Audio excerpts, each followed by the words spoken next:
and mark it with an M and put it in the oven for Max and me.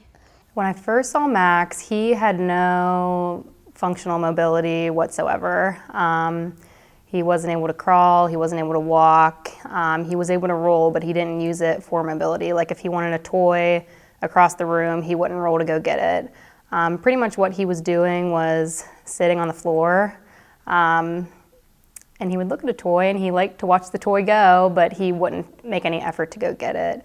My main goal is just increasing his functional mobility, increasing his independence, so that if he wants to go get a toy across the room or if he wants to go see his brother across the room, play with him, that he can do that by himself.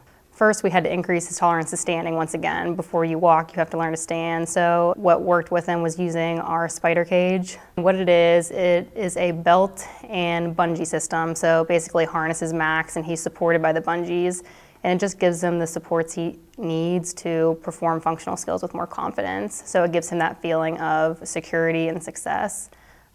So we worked on standing in there. And then once he built up his confidence in standing, we hopped on the treadmill and we started working on weight shifting on there and taking steps forward. Right now I can stick Max on the treadmill and he'll hold on by himself with both hands and he'll take steps forward. He doesn't need me to do that. Can you tell me more? Ready? Tell me more. You do it. More. Thank you, Max. Good job. Yeah, when I first started working with Max, we had to do a lot of upper body strengthening and a lot of core strengthening because he still had trouble holding himself up, or if you would put his hands down, his arms would collapse. So the physical therapist and I worked really closely on developing that core strength and the upper body strength needed to be able to do those more advanced fine motor skills that he's able to do now.